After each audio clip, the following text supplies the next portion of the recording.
Royal news: what will the royal family do after Meghan and Harry's exit? Meghan Markle and Prince Harry will soon be waving goodbye to royal life, and are currently completing their last round of royal engagements. So what will the royal family do after Meghan and Harry's exit? Prince Harry and Meghan Markle are back in the UK at the moment, but they will soon step back from their senior royal roles. The Sussexes will no longer be considered working members of the royal family, meaning they will not complete royal engagements on behalf of the Queen. The couple will officially step down on March 31st, and in the future will be dividing their time between North America and the UK. In the last few months, the royal family will have lost 3 of its senior members. Prince Andrew stepped down from public life for the foreseeable future last year, following a BBC interview on his friendship with convicted sex offender, Jeffrey Epstein. With a number of royals no longer at the forefront, it may be difficult for the family to fulfill all of their public commitments. But according to a royal expert, the royals are likely to join together more as a unit in the coming weeks. Royal correspondent Katie Nicholl told 9honey, "I think it's inevitable as the family becomes more streamlined, and having lost 3 key members of the royal family in recent months, their efforts are going to need to be more focused and concentrated. We'll see them coming together more as a unit, collaborating more on charities and projects because, quite simply, there are fewer of them to carry out duties and engagements." Some members of the royal family appear to have already stepped up to shoulder the responsibility. Sophie, Countess of Wessex, who is married to the Queen's youngest son Prince Edward, has recently embarked on a royal tour. As Sophie is not usually at the forefront of royal engagements, the tour is a great honor for the Countess.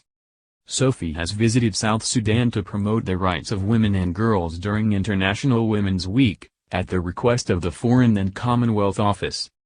Kate, Duchess of Cambridge, and Prince William have also been busy with royal engagements in recent weeks. The Cambridges paid a very significant visit to Ireland this week, which focused on the relationship between the two countries, building on the theme of remembrance and reconciliation. This week Meghan and Harry made their first joint public appearance since announcing their bombshell decision to step back in January. The Duke and Duchess were all smiles as they attended the Endeavour Fund Awards in London on Thursday. Prince Harry also opened the Silverstone experience with Formula One champion Lewis Hamilton. Meghan has made a number of low-key visits since her return to the UK from Canada, including to the National Theatre's immersive storytelling studio in London, of which she is patron. The couple will also be attending the Mountbatten Festival of Music at Royal Albert Hall this weekend, and Meghan is also expected to mark International Women's Day in some way, which takes place on Sunday, March 8.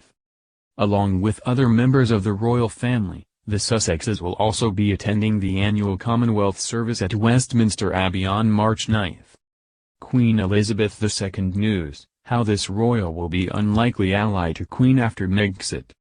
Queen Elizabeth has witnessed a turbulent few months for the royal family, but one royal in particular could come to the Queen's aid after Prince Harry and Meghan Markle's exit from royal life. Meghan Markle and Prince Harry announced earlier this year they planned to leave senior royal life behind, a move which reportedly saddened the Queen. In her official statement, the Queen expressed how she had wished for the Sussexes to remain full-time members of the royal family. But after discussions with the palace, it emerged that the Duke and Duchess of Sussex will no longer be considered senior, working members of the royal family. While the Queen emphasized Harry and Meghan will remain a valued part of her family, the couple will not be carrying out official royal engagements in the future. Meghan and Harry do not officially step back from royal life until March 31st. But with a royal engagement schedule as busy as ever, the Queen will need other royals to step up and take on responsibility. Senior royals like Prince Charles and Princess Anne have been very busy completing royal engagements in recent weeks. Prince William and Kate, Duchess of Cambridge, also recently traveled to Ireland for a very important visit, to build on the themes of remembrance and reconciliation. But another royal, who is usually on the sidelines, now appears to be taking a step into the royal limelight. Sophie, Countess of Wessex, is married to the Queen's youngest son Prince Edward and is widely regarded to be one of the Queen's favorite royals. But although a favorite of the monarch, Sophie does not normally attend as many royal engagements as other members of the firm. However, judging by the Countess' busy schedule over the last few weeks, Sophie could be gearing up for a more front-line role in the future. Sophie made history this week as the first member of the royal family to visit South Sudan. At the request of the Foreign and Commonwealth Office, Sophie's official tour to the country was used to highlight the rights of women and girls in the country. Given the significant nature of the visit, which fell during International Women's Week, the Queen clearly trusts Sophie to take on more responsibility.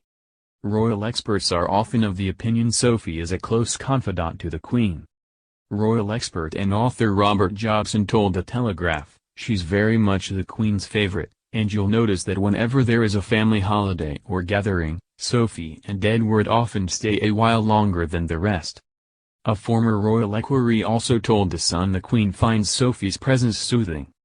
They said, "If Sophie Wessex is staying at Sandringham, then you can pretty much guarantee the Queen will ask her, usually last thing on a Saturday night, if she would like a lift to the church." And the same happens at Balmoral. The Queen likes to be completely calm before church and she finds Sophie's presence soothing.